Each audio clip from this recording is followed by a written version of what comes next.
예, 이제 우리 함께 기도하겠습니다. 사랑의 주님, 감사합니다. 오늘도 우리 주님의 전에 모여서 함께 예배합니다.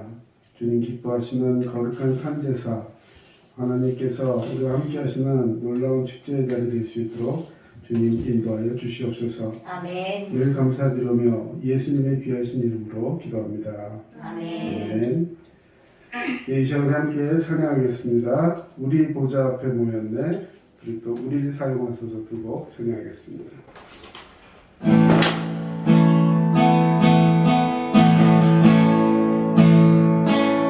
우리 보좌 앞에 모였네. 함께 주를 찬양하며 하나님의 사랑 을 주셨네. 그의 피로 우리 구원받았네.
하나님께서 오늘 우리에게 큰 은혜 주시지만 또 하나 마음속에 소원을 주시는 줄로 믿습니다.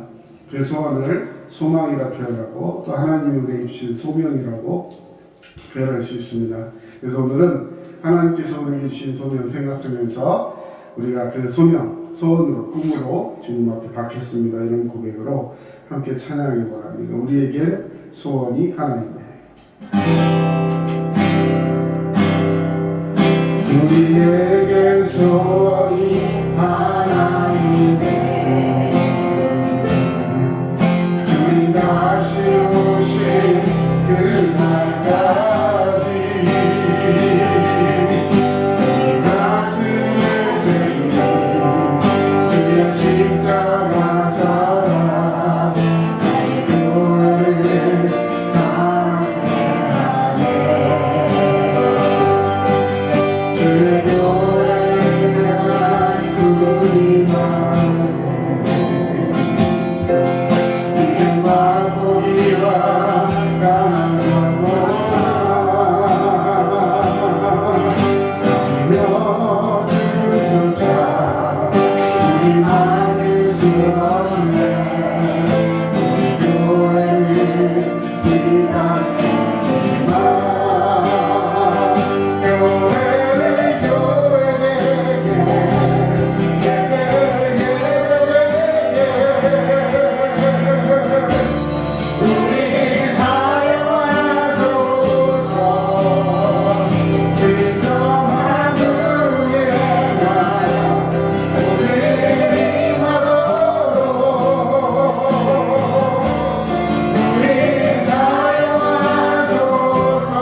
우리에게 소원이 하나님의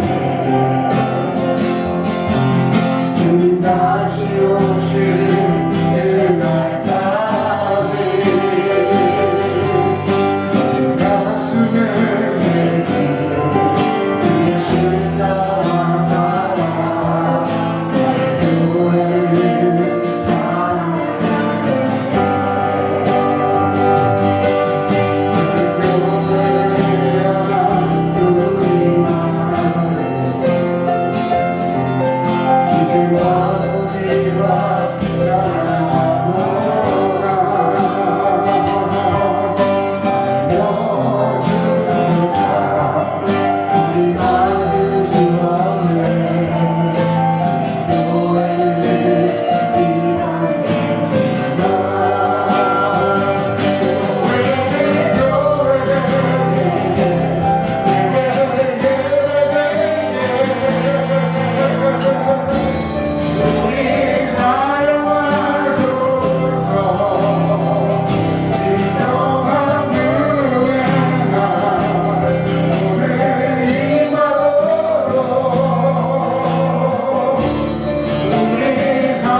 함께 하실 말씀은 요한복음 21장 18절에서 23절까지 말씀입니다. 제가 먼저 읽고 한 절씩 교독하겠습니다. 내가 진실로 진실로 내게 이르노니 내가 젊어서는 스스로 띠띠고 원하는 곳으로 다녔거니와 늙어서는 내 팔을 벌리리니 남이 내게 띠띠우고 원하지 아니하는 곳으로 데려가리라. 이 말씀을 하시니 베드로가 어떠한 죽음으로 하나님께 영광을 돌릴 것을 가리키시니라. 이 말씀하시고 베드로에게 이르시되 나를 따르라 하시니 베드로가 돌이켜 예수께서 사랑하시는 그 제자가 따르는 것을 보니 그는 만찬석에서 예수님의 품에 의지하여 주님 주님을 파는 자가 누구오니까 묻던 자더라. 이에 베드로가 그를 보고 예수께 여짜오되 주님 이 사람은 어떻게 되겠사옵나이까. 예수께서 이르시되 내가 올 때까지 그를 머물게 하고자 할지라도 내게 무슨 상관이냐 너는 나를 따르라 하시더라. 이 말씀이 형제들에게 나가서 그 제자는 죽지 아니하겠다 하였으나 예수의 말씀은 그가 죽지 않겠다 하신 것이 아니라 내가 올 때까지 그를 머물게 하고자 할지라도 내게 무슨 상관이냐 하신 것이라. 아멘. 오늘도 하나님께서 우리에게 귀한 은혜 주시는 이 아침 되시기를 주님의 이름으로 축원합니다. 아멘. 오늘 이렇게 한번 제목을 정해봤습니다. 꿈이 뭐예요? 우리 어렸을 때, 학생 때, 청소년 때, 혹은 이제 나이가 들어서도 이런 이야기를 많이 들어보셨을 거예요. 꿈이 뭐냐고 물어보면, 자, 여러분 이 꿈 밑에 가로치고 소명이라는 말을 기록해 놨는데요. 소명. 부를소. 그 다음에 명령하다 할 때 명자. 이렇게 표현합니다. 영어로는 calling. 다시 말해서 무언가 내가 가진 꿈이 아니라 누군가가 내게 주신 꿈이라는 것을 의미하는 것이 소명이라는 단어를 여러분 기억할 수 있을 것입니다. 이 소명이라는 말, 하나님께서 이 나를 뜻이 나를 향한 뜻을 가지고 계시다는 거예요. 다시 말해서 하나님께서는 우리를 만드실 때 그냥 만들어 놓지 않으셨습니다. 예, 반드시 계획을 가지고 목적을 가지고 만드셨어요. 그래서 하나님이 나를 만드신 목적, 다시 말해 부르신 목적, 하나님께서 이 세상에 나를 어떻게 사용하실 것인지 분명한 계획과 모든 이상을 우리에게 허락하시고 그 계획 가운데 우리를 움직이게 하신다는 것이죠. 그래서 그 뜻을 알게 하시고 너를 향한 나의 뜻이 무엇이다라고 말씀하시는 것을 다시 말해 calling, 소명이라고 이야기할 수 있습니다. 우리가 한 구별을 해보아야 할 것은 보통 우리가 너 꿈이 뭐냐라고 물어봤을 때 대부분 어떤 얘기를 하냐면 내가 바라는 걸 얘기해요. 그렇죠? 저는 어렸을 때 꿈이 뭐냐고 물어보면 잘 대답을 못했어요. 꿈이 뭐예요? 라고 물어보면 내가 꿈이 뭐지? 왜냐하면 특별한 꿈이 없었어요. 그냥 가지고 있는 꿈이라는 게 어떻게 생각해보면 그냥 어떻게 하면 잘 먹고 잘 살 수 있을까? 어떻게 하면 그냥 남들이 말하는 좋은 직업을 가지고 남들에게 뭔가 이렇게 이런 식으로 표현하면 뭐 맞는지 모르겠지만 좀 뽐나는 누군가 봐도 야, 저 사람 좀 괜찮다 이런 이야기를 듣고 인정받을 수 있는 위치에서 그렇게 불편하지 않고 다른 사람들과 이렇게 화합하면서 갈 수 있는 그런 어떤 위치에 있는 그런 사람이 되는 것, 이게 꿈이라고 생각했어요. 그러다 보니까 현실적으로 뭘 할 수 있을까? 뭐 어렸을 때 초등학교 때 대표적인 아이들 꿈이 뭐였죠? 아이들을 뭐가 되고 싶어 하는 것 같아요? 유튜버. 예전에는 저희 어릴 때는 꿈이 뭐냐면 대통령, 그죠? 뭐 그러다가 조금 더 지나가면 경찰, 소방관, 뭐 이런 적이었는데 얼마 전에 이 꿈이 뭐냐고 물어봤더니 그때 대통령이 탄핵받고 그러던 시절이었는데 절대 안 하고 싶은 게 대통령이에요. 왜? 그랬더니 모든 대통령들이 다 잡혀간대. 자, 이런 현실적인 부분에서 아픔도 있는데요. 자, 여기서 말하는 우리가 말하는 바램과 꿈의 차이를 조금 이해를 해야 합니다. 여기 뭐 영어 몇 글자 써놨는데요. 어저께 이렇게 다시 한번 설교를 준비하고 마지막에 체크하면서 영어 사전을 봤더니요. 바란다는 말이 영어로 여러 가지 표현들이 있더라고요. 그런데 조금씩 그 뉘앙스가 다르다 그래요. 어떤 거는 마음속에 그냥 바라고 원하는 것 이런 뜻이 있고 또 하나는 내가 이룰 수 없는데 원하는 것 그리고 현실적으로 내가 지금 할 수 있는 것들에 대한 목표 뭐 이런 것들이 여러 가지 의미에서 같은 바라다 원한다 이런 뜻에서 여러 의미로 단어가 나뉜다고요. 그런가 하면 우리가 보통 비전이라고 말하는 이 꿈은 내가 원하는 거 내가 바라는 것이 아니라 하나님이 내게 주시는 꿈이라는 거예요. 즉 다시 말하면 누구의 꿈이에요? 나를 향하신 하나님의 꿈이에요. 전 그래서 우리 여기 계신 우리 청소년들도 있고 우리 성도님들 하나님이 나에게 주신 꿈이 뭐냐 이걸 발견하게 되면 우리 인생에 굉장한 변화가 생겨납니다. 정말로 큰 축복의 역사가 일어난다는 것이죠. 그래서 정말 행복했을 때 제가 하나님이 나를 향하신 하나님께서 나를 향하신 그 꿈을 딱 발견했을 때 저는 삶에서 굉장히 큰 희열과 행복을 느낄 수 있었습니다. 어떤 작가는 이런 말을 했습니다. 인생 최고의 날은 바로 자기의 소명을 발견하는 날이다. 어렸을 때 선생님이 될까? 아니면 뭐 무슨 공무원이 될까? 아니면 구체적으로 꿈은 없었지만 바라는 것은 하나 있었습니다. 교회에 이렇게 장로님이나 이런 분들이 굉장히 이렇게 마음속에 이렇게 공경의 대상이었어요. 나도 저런 분 돼서 평신도 지도자가 돼서 학생들이나 이런 사람들에게 마음껏 서포트해주고 도움을 줄 수 있는 그런 사람이 돼야 되겠다. 그러기 위해서 돈을 많이 벌어야겠다. 뭐 이런 막연한 생각을 가지고 있었는데 하나님께서 내게 주신 꿈이 무엇인지를 딱 발견하고 그것을 마음속에 소명으로 받은 그 다음에는 마음속에 정말 기쁨과 그리고 그것을 위해서 내가 이제는 어떻게 살아야겠다는 마음속에 도전이 생기게 되었던 것입니다. 여러분, 이 소명이 굉장히 중요한 이유가 바로 이거예요.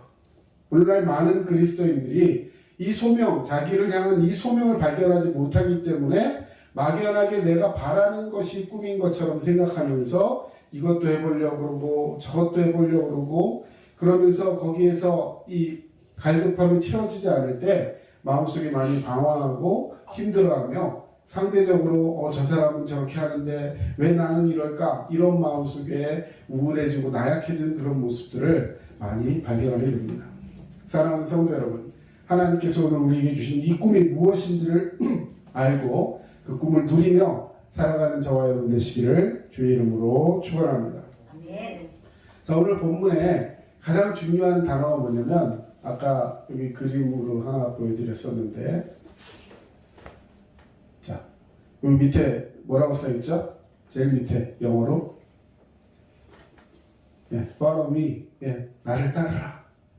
근데 앞에 딱 강조해서 you, 저 지워도 follow me, 너는 나를 따르라고 그러거든요. 근데 강조하셨어요. 너는 나를 따르라. 이거를 한 번만 얘기하신 것이 아니라 두 번 이어서 강조하셨습니다. 우리 한번 같이 한번 따라해 보겠습니다. 너는 나를 따르라. 누가 말씀하셨을까요? 예수님께서 제자 베드로에게 하시는 말씀이에요. 자, 예수님께서 사랑하는 제자 베드로에게 너는 나를 따르라 이 말씀을 두 번씩이나 반복하셨습니다. 금방도 말씀드렸지만 앞에 있는 영어로 혹은 한글로 너는이라는 말은 없어도 되는 말이에요. 왜 생략해도 앞에 있는 사람에게 얘기하면서 나를 따르라 이렇게 얘기하면 너는 나를 따르라 이런 얘기거든요. 그런데 꼭 집어서 너는 나를 따르라, 너는 나를 따르라 이렇게 강조해서 그것도 두 번이나 이야기하고 있어요. 그럼 이따 본문에서 또 보면 아시겠지만 다른 사람이 어떻게 되든지 그런 거 상관하지 말고 너는 나를 따르라 라고 말씀하고 있어요. 자, 베드로에게 예수님께서 그 사랑하시는 베드로에게 이 소명을 재차 강조하면서 그의 소명을 확인시켜 주시는 부분임을 오늘 말씀을 통해서 우리는 알 수 있습니다. 사실 베드로는 이 나를 따르라는 말을 처음 들은 것이 아니에요. 마태복음 4장에 보면 예수님께서 그가 어부로 일하고 있을 때 그에게 찾아가셔서 그를 첫 번째 콜링하셨어요. 이제는 사람을 낚는 어부가 되어라. 그전에는 물고기 낚는 어부였어요. 그것도 심지어 자기 배도 아니었어요. 이 성경을 잘 읽어보다 보면 배가 굉장히 작고 하지만 그것이 이제 아버지랑 또 자기랑 그리고 또 사촌들이랑 이렇게 같이 어업을 하는데 자기 사촌들은 좀 부유한 어업이었다면 이 베드로네 집은 그렇게 부유한 집은 아니었어요. 어쨌든 굉장히 작은 배 하나를 가지고 열심히 먹고 살려고 아둥바둥하는 그 베드로에게 어느 날 예수님이 찾아오셔서 배를 좀 띄워라 이렇게 얘기하십니다. 오늘 그 얘기를 다 하려면 또 다시 얘기가 길어지지만 베드로는 이미 밤새도록 물고기 잡으려고 노력하다가 굉장히 지친 상태였어요. 이제는 그물을 다 깁고 다시 말하면 다음 또 준비를 하기 위해서 애쓰고 있는 그야말로 여러분 예를 들어 밤새 시험 공부하고 시험이 끝났어요. 자 그러면은 뭐 해야 돼요? 쉬어야 돼요? 놀아야 돼요? 이제 여러 가지 얘기가 있지만 이제 뭔가 조금 한텀 쉬고 충전해서 다시 준비를 해야 되는 그 시기에 갑자기 야 다시 펜을 잡아 하면서 굉장히 다른 걸 요구한다는 거죠. 지금 제가 그럴 상황이 아닙니다. 제 멘탈이나 바이탈이 그런 상황이 아니에요. 쉬어야 돼요. 저는 이제 집에 갈 거예요. 막 이러고 있는 상황인데 현실은 그렇습니다. 근데 예수님께서 배를 좀 띄워달라. 내가 그 배에 오르겠다 말씀하시는 거예요. 자, 그때 베드로는 아무 말도 안 하고 그 말에 순종해서 예수님을 배에 오르시게 합니다. 그리고 원하시는 곳으로 가요. 거기서 많은 말씀을 나누게 합니다. 설교 말씀하셨고 많은 사람들이 그 말을 듣게 하셨어요. 그때 베드로는 그 가장 옆에서 예수님 바로 옆에서 예수님의 말씀을 계속 듣고 있었어요. 그 말씀이 다 끝난 후에 베드로에게 이렇게 얘기하죠. 깊은 데로 가서 그물을 던져라. 그 물고기를 엄청나게 잡았죠. 그러고 나서 무트로 나와서 그 물고기 잡은 걸로 막 기뻐한 것이 아니라 그 모든 것을 다 내려놓고 예수님께 베드로가 이렇게 얘기했습니다. 주님, 저는 죄인입니다. 제 곁에서 떠나십시오. 저는 죄인입니다. 여러분, 그때 벌써 예수님이 보통 분이 아니라는 걸 알았던 것이죠. 그때 하신 말씀이 첫 번째 콜링이었어요. 이제는 배와 그물을 다 놓고 이제 물고기 잡는 어부가 아니라 사람을 낚는 어부가 되라. 나를 따라라. 그때 베드로는 자기 아버지와 배와 그물을 다 내버려 두고 심지어는 그때 잡은 153마리의 엄청난 물고기를 다 그냥 두고 예수님을 따라갑니다. 결단했어요. 자, 그랬던 베드로인데 이제는 예수님이 십자가에 달려 죽으시고 또 너무나 막막해서 마음속에 너무 힘든 그런 상황 속에서 다른 제자들한테 오히려 야, 내가 옛날에 어부였는데 나랑 같이 가서 물고기나 잡자. 예수님이 하신 말씀, 예수님이 그들에게 주신 은혜 다 잊어버리고 허망한 마음으로 고향으로 돌아가서 자기가 원래 가졌던 그 직업을 다시 회복이라는 말은 좀 좋은 말 같고 다시 그쪽으로 돌아가게 된 거죠. 그러면서 물고기를 잡으려고 하는데 그날도 왠지 너무나 힘든 그런 상황이었어요. 근데 그런 베드로를 예수님이 찾아가셨습니다. 그런 베드로를 찾아가서 오늘 이 말씀을 하시는 거예요. 너는 나를 따르라. 여러분, 베드로의 삶은 그냥 물고기 잡는 옛날 삶으로 돌아가려고 했지만 그런 베드로를, 지쳐있는 베드로를 예수님으로 맡은 그 소명을 다 잃어버리고 이제 세상으로 돌아가려고 하는 그 베드로를 예수님은 그냥 두지 않으셨다는 거예요. 그에게 찾아가셨고 그를 다시 일으켜 세우셨습니다. 사랑하는 성도 여러분, 하나님께서도 오늘 우리에게 동일한 은혜의 믿음을 주시고 우리를 회복시켜 주신 놀라운 축복의 역사가 저와 여러분에게 있으시기를 주 이름으로 축원합니다. 아멘. 주님을 따르는 사람은 우리에게 어떤 태도를 가지고 이 말씀을 받아야 할 것인가? 자, 주님을 따르는 사람은 어떠한 삶과 죽음으로 하나님께 영광을 돌릴 것인지를 생각하며 산다는 거예요. 여러분, 사는 것도 중요하지만 죽는 것도 굉장히 중요합니다. 여러분, 어떻게 사냐도 중요하지만 마지막 죽을 때 어떠한 평가를 그리고 어떠한 삶을 남기고 가느냐 굉장히 중요한 거예요. 어떤 그 외국의 코미디언이 그 죽을 때 묘비명에다 이렇게 써달라 하고 아주 부탁을 하고 돌아가신 분이 계시대요. 뭐 우리나라는 보통 이름만 쓰고 저기 하는데 보통 그 묘비 이 폐 있죠? 폐 뒤쪽에다가 그 사람의 삶을 한 줄로 평가하는 그런 글을 쓰는 것이 일반적이라고 합니다. 근데 그 코미디언이 죽으면서 이렇게 말 써달라 했대요. 근데 뒤에다 뭐라고 썼나? 웃기고 자빠졌대요. 네, 그렇게 썼대요. 그러니까 그걸 보면서 마지막 순간에도 사람들이 막 웃으면서 정말 대단한 분이다. 이렇게 이야기했다고 합니다. 얼마 전에 유튜브로 한 사람의 장례식을 이렇게 한 걸 봤는데요. 이 사람이 죽기 전에 자기 혼자 막 녹음을 해놓은 거예요. 녹음을 해놨는데 그 녹음한 그 파일을 스피커로 해서 관이에 올려두고 장례식에 오는 사람들을 맞이하게 해달라 이렇게 마지막 요원을 했대요.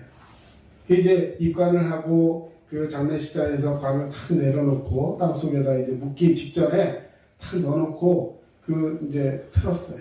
스피커로 나오는 음성을 틀었더니 막 웃는 소리를 하면서 야 누구 왔냐? 막 이러면서 사람들을 웃기고 야 이 안에 진짜 답답해 막 이러면서 사람들에게 야 우리 마지막까지 나 이렇게 웃게 해주고 같이 와줘서 고맙고 나중에 또 만나자 막 이러면서요 그 장례식을 웃음바다 울음바다로 만들면서 마지막까지 그 유쾌함을 놓치지 않은 사람들도 있다는 것을 보았습니다. 자, 여러분 우리가 이 땅 삶을 살 때 우리의 목표는 무엇입니까? 이 땅에서 삶이 전부가 아니잖아요. 우리에게는 천국 소망이 있는 줄로 믿습니다. 아멘. 자, 그렇다면 자, 천국에 어떻게 갈 것인가? 어느 교회학교 선생님이 유치원 아이들에게 하나님 나라에 가는 길에 대한 이제 말씀을 이제 풀어서 설교하고 있었대요. 선생님이 아이들에게 얘기합니다. 여러분, 선생님이 만일 집을 팔아가지고 집 한 돈 전체를 교회에다 헌금하면 천국 갈 수 있을까요? 뭐라 그랬을까요? 아니요 했어요. 자, 그러면 선생님이 교회 와서 청소 열심히 하고 이렇게 유리창 열심히 닦으면 천국 갈 수 있을까요? 물어봤어요. 그랬더니 또 아니요 그래요. 그러면 어떻게 하면 천국 갈 수 있죠? 하면 이제 정답이 나와야 되는 거잖아요. 자, 뭐가 정답이에요? 어떻게 하면 천국에 갈 수 있어요? 하나님을 믿고 교회를 다녀야죠. 네, 하나님을 믿고 교회를 다녀요. 네, 정확한 걸 아셔야 되는데 이게 근처만 아시는 것 같아요.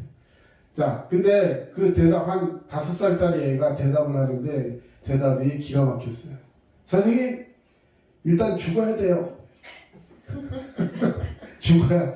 죽어야 그 다음에 천국 갈 수 있다는 거죠. 선생님 머리를 띵 맞은 것 같더래요.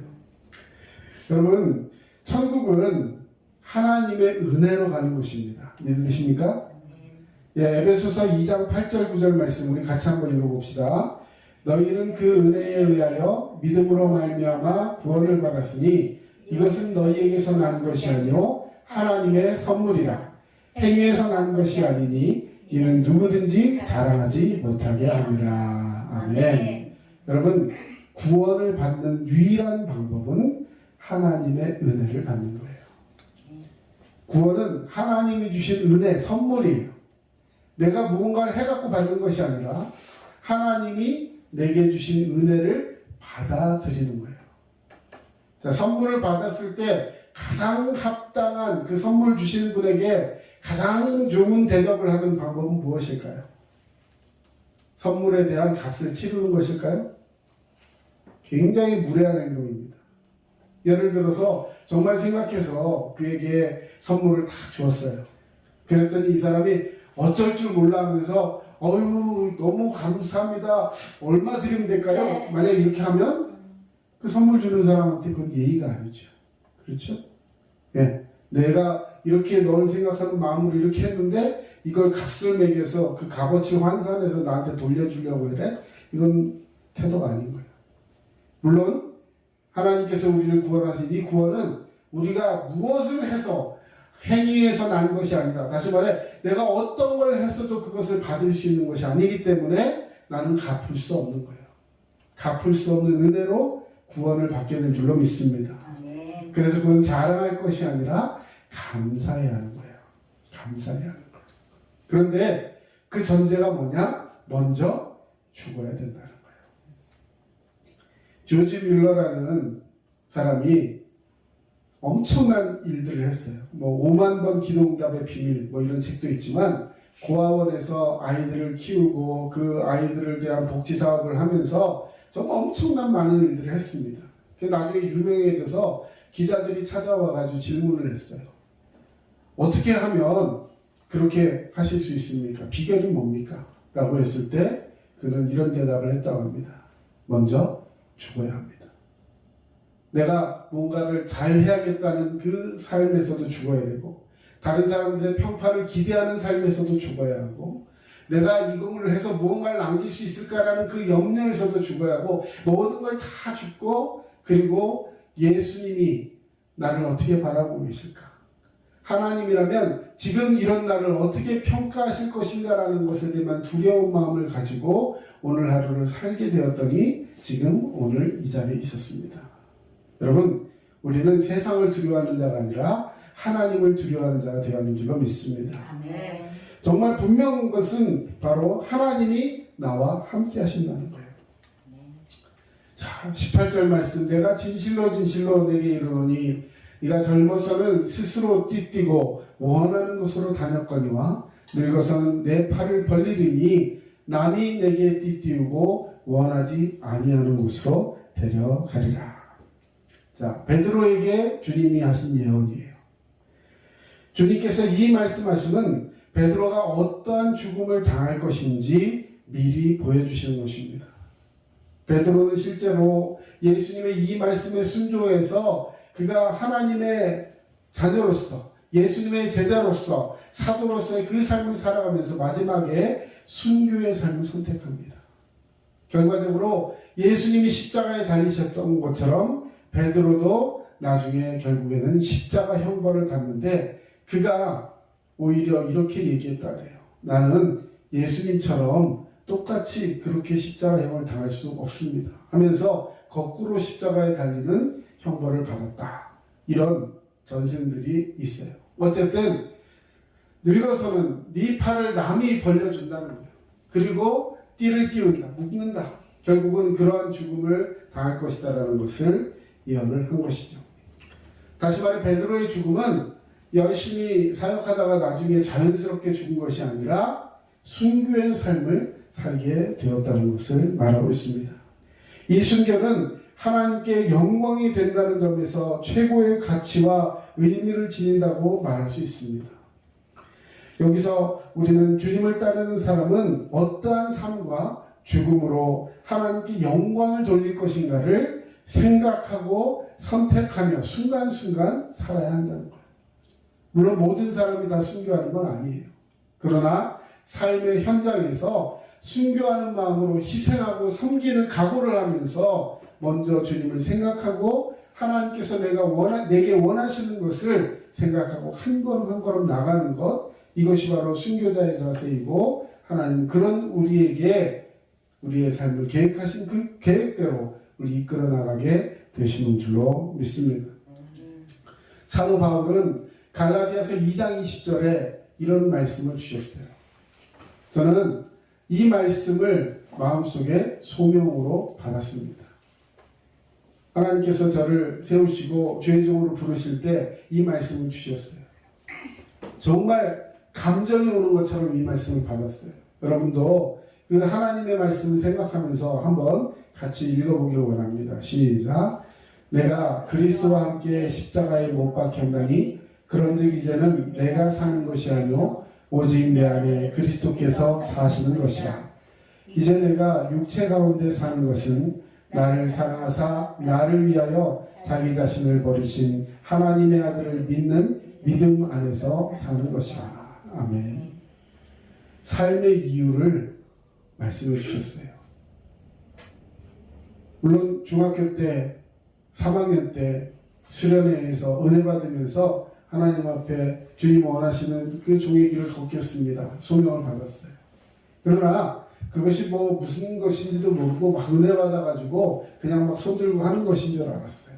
근데 나중에 세월이 지나고 또 여러 상황 속에서 하나님이 나를 다시 부르셨을 때 이 말씀이 생각나면서 이제까지는 내가 무언가 열심히 해서 그걸 가지고 하나님 앞에 이렇게 뭐 이것도 하고 저것도 하면서 내가 흔한 말로 뭔가 좀 도움이 돼야 되겠구나 이런 생각을 가졌다면 이 말씀이 나를 탁 엎어지게 하고 무릎 꿇게 하시면서 이제는 주님이 원하시는 그 일이 무엇인지 먼저 귀 기울이고 그 앞에 순종하는 자가 되어야겠다고 주님 앞에 머리를 조아리게 되었습니다. 사랑하는 성도 여러분, 나를 따르라. 오늘 주님은 우리에게 말씀하시면서 그 따르는 자에게 바울은 또 이렇게 얘기합니다. 나는 날마다 죽노라. 사는 것이 그리스도라면 죽는 것도 그리스도다. 삶의 목표와 그 모든 것이 나를 따르고자 하는 자들에게 오늘 주님은 이 명령을 하고 계신 것입니다. 자, 이렇게 나를 따르길 원하는 주님의 제자가 되길 원하면 두 번째로 순종과 충성의 자세를 가지고 살아야 합니다. 주님을 따르는 사람은 하나님의 주권과 섭리에 순종하면서 다만 자기의 사명에만 충실한 사람이 되어야 한다는 것이죠. 다른 사람 볼 필요 없습니다. 다른 사람이 어떻게 하는지 물론 궁금할 거예요. 왜 저런 사람이 이렇게 하지? 저 사람은 왜 저러지? 여러분 신경 쓰지 마세요. 신앙은요 하나님과 나의 1대1의 관계입니다. 물론 공동체는 굉장히 중요한 거예요. 하지만 그 공동체가 잘해서 내가 구원받는 게 아닙니다. 여러분 목사 아들이 구원받을까요? 아니에요. 목사 아들로 구원받는 게 아니라 개개인의 믿음과 신앙의 고백을 통해서 예수 그리스도를 나의 구주로 영접하는 자만이 예수를 믿게 되고 그 믿음 안에서 구원을 받게 되는 것입니다. 제 아들이 하나 있는데 이 아들이 목사가 세상에서 제일 똑똑한 사람인 줄 알더라고요. 예. 근데 세상에 학문적으로 보면 요즘 뭐 굉장한 그 학문의 깊이 뭐 이런 걸 봤을 때 요즘 목사님들이 공부하는 그 분량이나 또 세상 학문을 공부하는 분량이나 이런 걸 봤을 때 세상 학문도 만만치가 않아요. 자, 그런데 제가 분명하게 말씀드릴 수 있는 것은 목사가 정말 정확하게 얘기할 수 있는 게 하나 있어요. 그게 뭐냐면 천국에 가는 길이라는 거예요. 물론 다른 사람도 예수 믿는 사람 다 알고 있지만 분명하게 자 어디서 천국 가는 얘기를 듣겠어요. 다른 종교, 이단, 여러분 우리를 미혹하는 것들이 엄청 많습니다. 요즘은 아예 핸드폰으로 저는 뭐입니다 하면서 이단 종교들 저한테까지 전화 와가지고 저한테 가서 신앙간증하고 당신을 모셔가서 자기네 종파에 가서 신앙간증을 시키고 싶대요. 이런 사람들이 대놓고 이제 이단들이 포교하고 있습니다. 이런 세상에 미혹하는 세상에 우리가 살고 있어요. 여러분 교회에서 하나님의 말씀을 통해서 우리에게 주신 구원을 정확하게 믿고 그 구원을 통해서 하나님의 구원하시는 그 복음을 듣는 우리 모두가 되어야 할 줄로 믿습니다. 여러분 지금 올리는 이 말씀이 바로 구원의 유일한 길입니다. 내가 길이요 내가 곧 길이요 진리요 생명이니 나로 말미암지 않고는 아버지께로 올 자가 없느니라. 믿으십니까? 아멘. 여러분 구원의 유일한 길은 누구시라고요? 예수 그리스도입니다. 하나님을 믿고 교회 가면 구원 받아요 라고 말한 말에 근처까지는 왔지만 정확한 대답이라고 하지 않은 이유가 바로 여기에 있습니다. 하나님을 믿노라 하면서도 예수 그리스도를 부인하는 종교도 있고요. 하나님을 믿노라 하면서 뭔가 열심히 행위를 해야지만 구원받는다는 사람도 있고 그 하나님이라는 이름을 다른 식으로 표현해서 이분이 하나님이다라고 다른 하나님을 이야기하는 종교도 많이 있어요. 여러분 중요한 것은 유일한 구원의 길은 오직 예수 그리스도신 줄로 믿습니다. 아멘. 여러분 그 예수님 내가 곧 길이요 진리요 생명이다. 오늘 이 말씀에 목숨을 걸어야 돼요. 다른 것 없어요. 나로 말미암지 않고는 예수 그리스도께서 직접 얘기하신 거예요. 나로 말미암지 않고는 예수님이 아니고서는 아버지께로 다시 말해 하나님께로 올 자가 없다. 여러분 세상의 모든 종교는 저 궁극적인 그곳을 향해 가는 종교입니다. 그런데 누구도 거기에 가본 사람이 없어요. 그래서 이렇게 하면 이렇게 갈 수 있다라고만 얘기하지 실제로 갔다라고 되어 있지 않다는 거예요. 그래서 세상 말로 어떻게 해야지 내가 그 좋은 곳에 가는지 아냐면 언제 알 수 있어요? 죽어봐야 알아요. 그러다 보니까 어떤 마음이 들까요? 평생 살면서 두려운 마음을 갖고 살게 돼요. 네? 내가 지금 이렇게 하면 내가 조금 더 거기에 가까워질 수 있을까? 이런 생각하면서 막 두려우면서 살게 만들어요. 하지만요, 예수님은 예수 그리스도를 믿음으로 말미암아 이미 우리에게 구원받게 하여 주신 줄로 믿습니다. 아멘. 왜냐하면 예수님은 이미 천국에 하나님 우편에 앉아 계신 줄로 믿습니다. 아멘. 자, 베드로에게로 다시 돌아갑니다. 예수님이 말씀하셨어요. 내가 올 때까지 그를 머물게 할지라도 너에게 무슨 상관이 있느냐? 너는 나를 따르라. 자, 여기서 말하는 내가 올 때까지 그를 머물게 할지라도 이 말은 누구냐면 예수님의 제자 중 한 사람인 요한을 의미합니다. 사도 요한. 친면 요한 말고 사도 요한. 자, 실제로 이 요한은요, 자기를 일컬어서 예수님이 사랑하는 제자 이런 말씀을 하셨어요.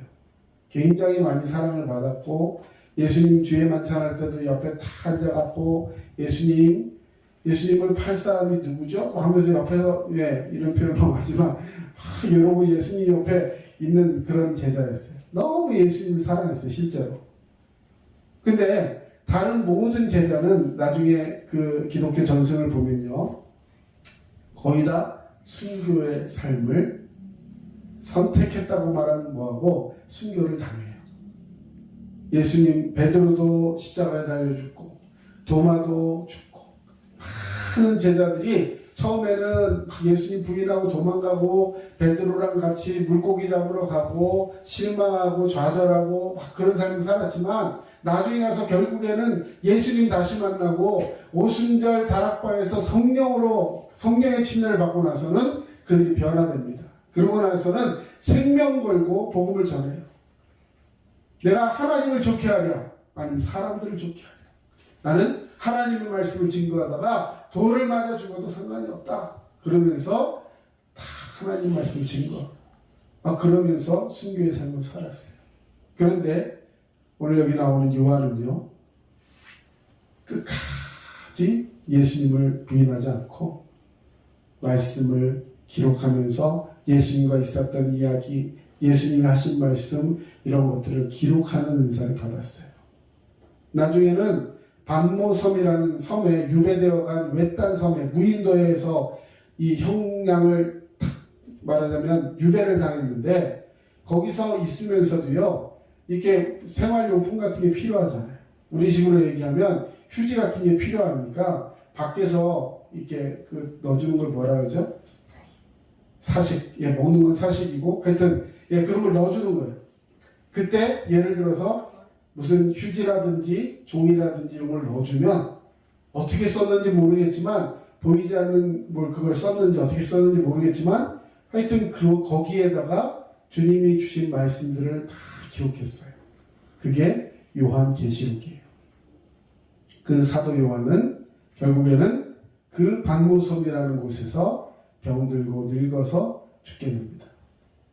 그래서 그 요한은 다른 사람들은 다 순교당하고 죽고 이런 일을 당했지만 그는 말하자면 예수님의 말씀대로 살아있는 동안에 그런 일들을 열심히 하다가 자기 삶을 살다가 이제 죽었다는 거죠. 근데 사람들은 이 말을 오해해가지고 예수님이 다시 올 때까지 그를 머물게 한다 하셔가지고 예수님이 재림하시고 다시 오실 때까지 그 사람이 여기 있다고 했다면 지금 2000년이 넘었는데 사도 요한은 죽지 않는다라고 오해를 했다는 거예요. 그러나 그 말씀이 아니라는 거죠. 오늘 말씀의 마지막 부분에 23절 같이 읽고 마치겠습니다. 23절 그럼 같이 읽어주세요. 시작. 이 말씀은 그들에게 나가서 그들에게는 죽지 아니하리라 하였으나 예수의 말씀은 그가 죽지 않겠다 하신 것이 아니라 내가 올 때까지 그를 머물게 하고자 할지라도 네게 무슨 상관이냐 하신 것이로라. 네. 자, 그가 머물든지 말든지 몇 살을 더 살든지 어떻게 죽든지 물론 궁금할 수 있어요. 그러나 그런 것들이 네가 하나님의 말씀을 붙들고 믿음으로 나아가는데 무슨 상관이 있냐는 거예요. 여러분, 이제 말씀을 정리합니다. 여러분, 하나님께서 여러분에게 각자에게 주신 소명이 있어요. 물론 모든 사람이 다 주의 종이 되라는 거 아니에요. 여러분, 하나님께서 우리에게 원하시는 것이 무엇인지를 분별하고 믿음으로 살아갈 때 그 말씀에 순종해서 최선을 다하면서 오늘 이 하루를 살아갈 때 이제 우리가 바라보아야 할 것은 옆 사람의 시선이 아니라는 거예요.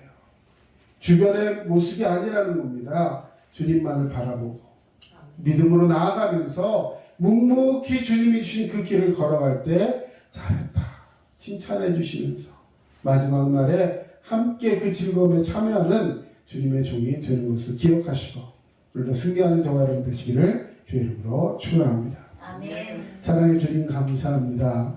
오늘도 주님의 말씀을 따라 너는 나를 따르라 말씀하신 주님의 말씀을 붙들고 하나님께서 내게 주신 꿈을 다시 한번 기약하며 믿음으로 승리하는 우리 모두가 되게 하시는 줄로 믿습니다.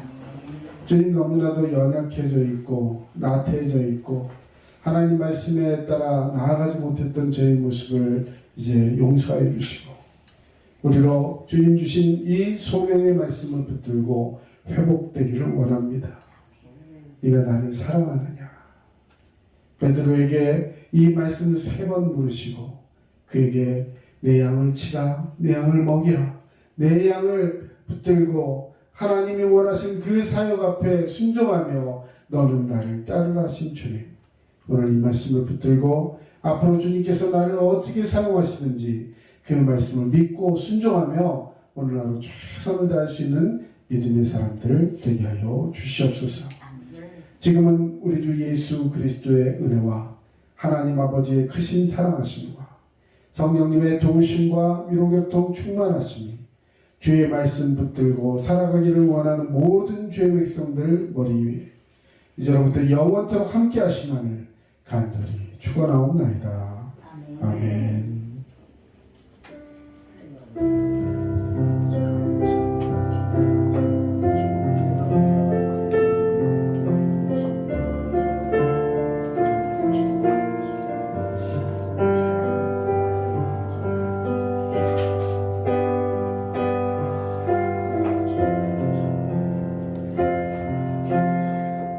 지금까지 남양주 대산신도시 두드림 침례교회 전철호 목사였습니다. 여러분 늘 믿음으로 승리하시고 건강하시기 바랍니다.